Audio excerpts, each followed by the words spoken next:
Eh bien salut tout le monde, c'est AZK, bienvenue pour ce DeFi Actu du 15 juin 2024, j'espère que vous allez bien. Format un petit peu différente d'habitude, voilà, j'ai pas la possibilité de le faire, mais on va faire comme on peut, ça devrait bien se passer. On commence par Layer 0 qui nous balance une date, 20 juin 2024. Alors à mon avis, ça va être la date du checker d'éligibilité. Probablement qu'une semaine après, 2 semaines après, on aura le lancement du token. Donc ça s'approche à grands pas, cet airdrop de Layer 0. Et on a pas mal d'informations qui sont sorties aussi de la part du CEO. Alors j'ai vu des trucs comme quoi ça avait fuité, bon peu importe. En tout cas, on a un thread qui récapitule pas mal d'informations à savoir autour du token. Déjà on apprend que environ 24% des tokens iront à la communauté, donc via l'airdrop, il y aura 8,5% d'ailleurs pour l'airdrop initial, 5% pour l'airdrop de base, 3% des tokens par rapport au RFP, donc ça va être l'airdrop qui va être distribué par les protocoles. Donc si vous avez interagi beaucoup sur Stargate, sur Prime Protocol, sur Merkle ou d'autres, ça c'est des tokens qui vont distribuer eux-mêmes à leur communauté, et 0,5% pour la community pool. Ça, j'avoue que je vois pas trop ce que c'est par contre. Ce qui est intéressant, c'est que le reste des tokens, donc ce qui n'est pas alloué à l'airdrop, donc il y a quoi, 15% restant, ils vont être distribués sur 36 mois et a priori, il y aura aussi des bonus rétroactifs qui seront distribués tous les 12 mois. Donc une sorte d'airdrop un peu sur le long terme. Qu'est-ce que vous en pensez? Honnêtement, je trouve qu'il y a assez peu de tokens alloués à la communauté. Après, j'avais pas spécialement d'attente par rapport à ça, mais je trouve que par rapport à un ZK Sync qui est sorti il n'y a pas longtemps, enfin dont on a eu les données plutôt il n'y a pas longtemps, c'est quand même pas la même ambiance. Mais bon, est-ce qu'on peut vraiment les comparer? Ça, libre à vous de les comparer ou pas. En tout cas, pour l'instant, on n'a pas un scénario de comment l'airdrop va être distribué. On a plusieurs modèles qui ont été partagés, donc je ne vais pas trop m'attarder dessus. Si vous voulez aller voir un petit peu en détail, je vous mettrai le lien du thread du CEO dans la description. Mais le plus important parmi tous ces scénarios, c'est qu'on ait une idée un petit peu des allocations qu'on pourrait avoir et aussi du nombre de personnes qui seront éligibles. Donc pour rappel, il y avait 6 millions de wallets qui ont fait au moins une transaction, mais dans le lot, il n'y en a que la moitié qui en ont fait au moins 5 et qui sont du coup considérés comme de vrais utilisateurs. Et parmi ces 3 millions d'utilisateurs, il y a encore des filtres qui sont rajoutés pour essayer de virer un petit peu les sibylles. Donc on a plusieurs modèles qui ont été faits. Il y en a un ici avec plusieurs paliers. Vous voyez, on peut avoir entre 25 et 100 tokens, entre 100 et 1000 tokens. Ça va jusqu'à une allocation de 10 000 tokens. Alors il faut savoir quand même qu'il n'y aura que 1 milliard de tokens. Donc une allocation à 10 000 tokens ou même à 1000 tokens, ça risque d'être quand même un airdrop assez conséquent. Et selon les modèles, il y a plus ou moins de gens qui vont être éligibles à de grosses allocations, plus ou moins de gens qui vont être éligibles à de petites allocations. Honnêtement, je me suis pas trop plongé dans tous les détails de ces allocations. Je sais pas s'il y en a une que je préfère par rapport à une autre. De toute façon, les airdrops, je vois toujours ça comme un cadeau, comme une surprise. Donc peu importe ce qu'ils choisiront. Je suis curieux de voir ce que ça va donner cet airdrop de Layer 0. Allez, on va pas plus en parler que ça pour aujourd'hui. De toute façon, ça va bientôt arriver. On a CZ, l'ancien CEO de Binance, qui posséderait 94 millions de tokens BNB, soit 64% quand même des tokens en circulation. Vous avez peut-être déjà vu la news, il y a déjà pas mal de monde qui l'ont relayé. Par contre, ce qui est marrant, ça j'ai pas entendu d'autres personnes faire la blague, mais CZ, on peut dire que c'est actuellement le taular le plus riche du monde, puisque si vous n'avez pas suivi, là il est en prison pour 4 mois en Californie, si je dis pas de bêtises. Honnêtement, je trouve que c'est plutôt injuste cette peine de prison. Après, bon, il y en a qui sont d'accord, il y en a qui pensaient que ce serait plus. Libre à chacun d'avoir son opinion sur la question. Mais du coup, comment ça se fait qu'il a autant de BNB? Eh ben, c'est parce qu'il a des parts dans Binance, il a 90% des parts. Donc vous vous doutez bien que comme Binance, ben, c'est la plateforme qui émet le BNB, c'est le token de la plateforme. Forcément, Binance détient énormément de BNB, et vu que CZ détient 90% de Binance, bah, tout naturellement, il détient une grosse partie des BNB. Est-ce que c'est une mauvaise chose ou est-ce que c'est une bonne chose? D'un côté, si on est un petit peu dans un scénario à la Satoshi où il bouge vraiment pas ses tokens, bah, c'est une bonne chose parce que c'est comme s'il y avait moins de BNB en circulation. Par contre, bah, si un jour il a envie de vendre, autant dire que ça peut faire dévisser facilement le cours du BNB et bah, ça risque de se voir aussi. De toute façon, le BNB, c'est pas un token qui m'intéresse plus que ça, mais je pense que c'est quand même important de savoir ça, que CZ a une grosse partie du coup des tokens BNB si jamais vous en détenez dans votre portefeuille. Après, je vous dis pas de vendre vos tokens ou au contraire d'en acheter plus, ça c'est à vous de vous faire votre propre avis, mais c'est quand même important de savoir qu'il y a une énorme baleine sur ce token. On a la Turquie qui va introduire une taxe de 0,03% sur les transactions en crypto-monnaie. Alors c'est pas sourcé et peu importe si c'est vrai, ce qui m'intéresse sur cette news, c'est de parler un petit peu d'imposition. En France, vous savez qu'on a la flat tax, etc. Mais il y a quand même un gros avantage dans notre système d'imposition par rapport aux crypto, c'est qu'on peut faire autant de transactions crypto vers crypto et on n'a pas d'imposition à payer. Alors que là, la manière dont c'est formulé, moi, ça me laisse comprendre que du coup, on a une imposition à chaque transaction, même quand on échange du Bitcoin contre de l'Ether ou du Bitcoin contre un stablecoin. Et pour moi, c'est juste pas possible, quoi. Je fais beaucoup trop de transactions sur mon portefeuille. Et puis, quand on fait des transactions du style déposer des cryptos sur un AAV, par exemple, techniquement, on échange un token contre une représentation de ce token déposé sur AAV. Donc, est-ce qu'il y a quand même une taxe quand on va déposer sur AAV ou quand on va retirer ces cryptos d'AAV parce qu'on fait une sorte de plus-value à ce moment-là? C'est très compliqué. Heureusement qu'en France, pour l'instant, c'est beaucoup plus simplifié et qu'on n'a pas cette taxe entre chaque transaction, et dans la plupart des pays, c'est comme ça. Mais j'espère honnêtement qu'il n'y aura jamais de taxe de ce type, parce que c'est juste un enfer en fait, en termes de fiscalité, en termes de déclaration. Enfin, c'est juste impossible, je pense, dans l'État, de pouvoir déclarer correctement chaque transaction. Ou alors, faut juste pas être un utilisateur de la DeFi, c'est juste impossible dans ce cas-là. Bref, c'était juste histoire de vous faire réfléchir un petit peu. Voilà, si jamais vous êtes en Turquie, faites quand même attention si vous faites des transactions crypto, on ne sait jamais. Je reviens vite fait sur Ooland parce que il s'est passé un truc et je ne l'ai pas couvert, c'était quand c'était le 13 juin. Il y a eu un autre hack sur Ooland et c'est pas faute d'avoir été prévenu. Il y a le compte que je suis, Cybers Alerts, qui avait prévenu qu'ils étaient en train de se faire attaquer par le même hacker. Et voilà, il a réussi à toucher encore plus de poules et à voler 4 millions de dollars de plus à peu près.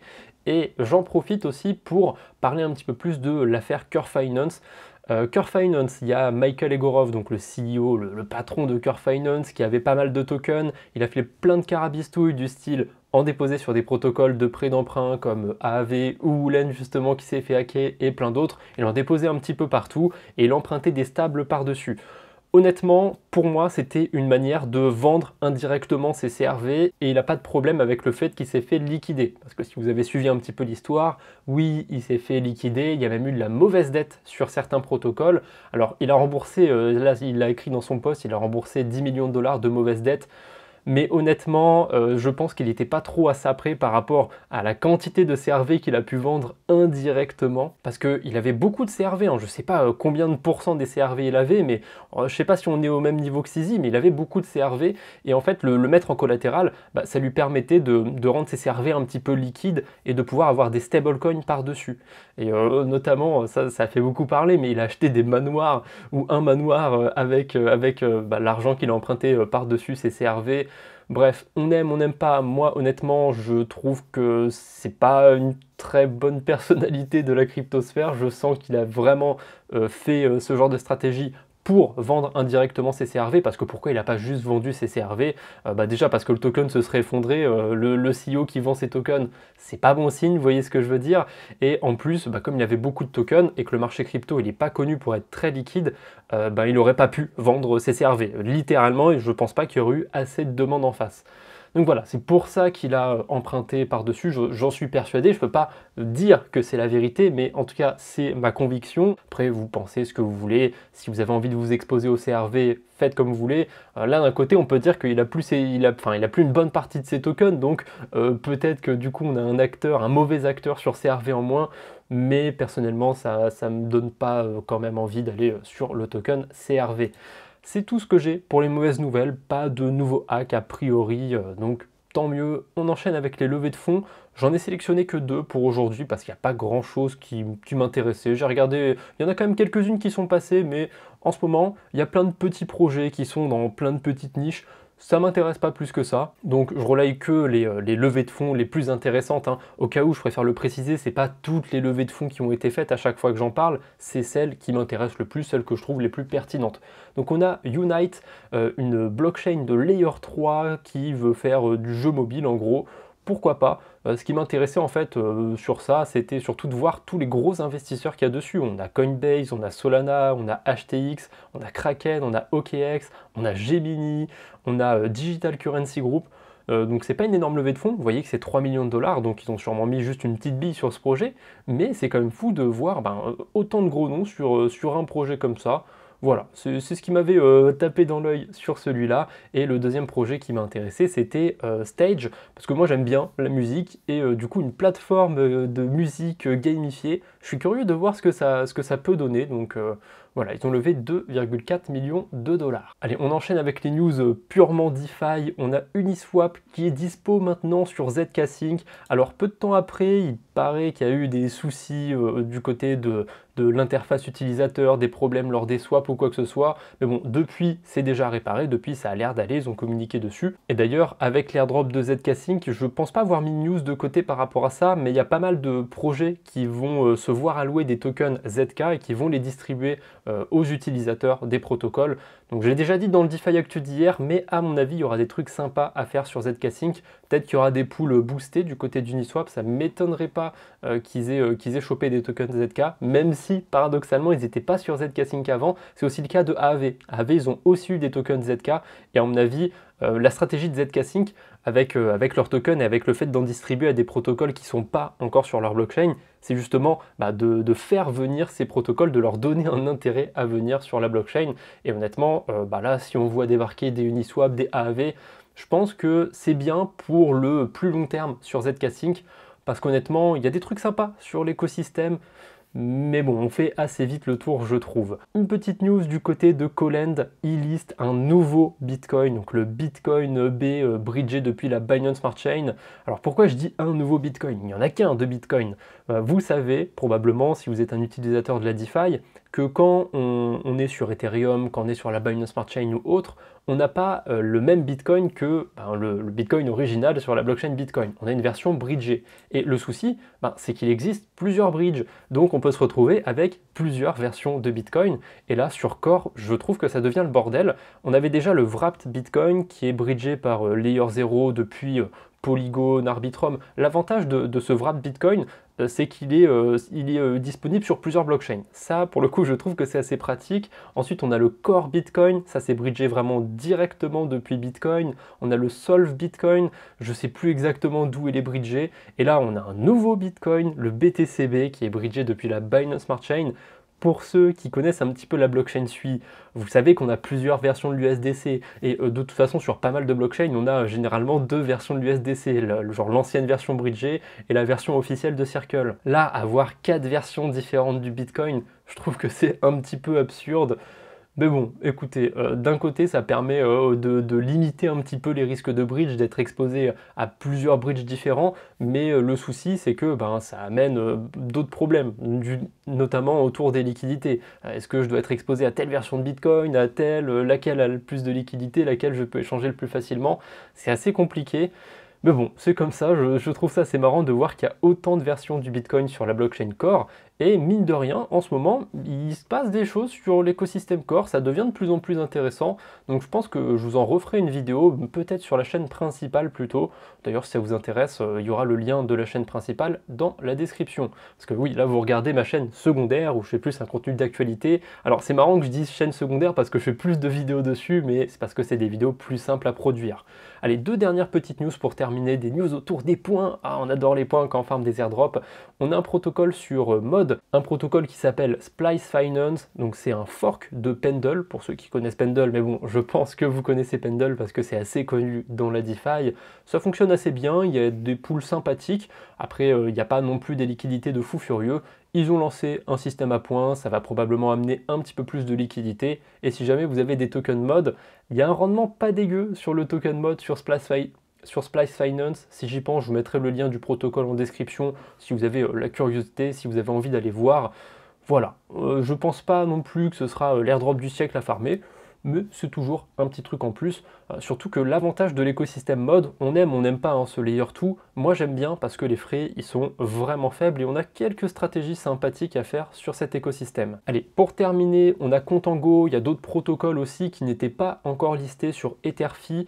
On peut voir maintenant les points Etherfi qu'on récupère quand on va farmer sur Contango, sur Dolomite ou sur d'autres protocoles encore qui n'étaient pas listés. Alors là, c'est vraiment pour les utilisateurs plus on va dire de la DeFi parce que on rentre quand même dans des empilements de protocoles. Là, on prend un peu plus de risques. Mais pour ceux qui sont intéressés par tous ces points Etherfi, par Contango, etc., vous pouvez traquer plus facilement les points que vous récupérez. Et pour vous donner une petite idée de ce que ça donne, quand j'ai fait ma vidéo sur Contango, je ne sais plus quand elle est sortie exactement, je crois que ça fait à peu près 2-3 semaines, si je dis pas de bêtises, de toute façon vous pouvez vérifier, hein, c'est sur la chaîne principale, j'ai déposé à peu près 150 $ d'Ether, donc sur l'espace de 2 semaines, et j'ai accumulé 105 000 points à peu près et 58 points Eigenlayer. On voit qu'il y a même un petit multiplicateur à utiliser Contango, donc je ne sais pas si c'est non plus une somme de points énorme, mais ça m'a pas l'air d'être dégueu. Après, peut-être que c'est un petit peu comme le Shiba et il y a énormément de points en circulation et que du coup ça vaut pas grand-chose. Mais ça m'a pas l'air d'être si peu que ça. Et pour ceux qui se demandent à quoi ça sert les points Etherfi, ils ont des systèmes de saison en fait sur leur airdrop et du coup les points ils seront convertis en token Etherfi. Je ne sais pas s'il y a une date pour la saison 2, mais voilà, là on est dans la saison 2, accumuler des points, ça permet en fait de faire du rendement tout bêtement sur Etherfi. Voilà, c'est tout ce que j'avais pour les news du jour. J'espère que ce petit format vous aura plu. On se retrouve bientôt, j'espère. D'ici là, portez-vous bien. Salut tout le monde!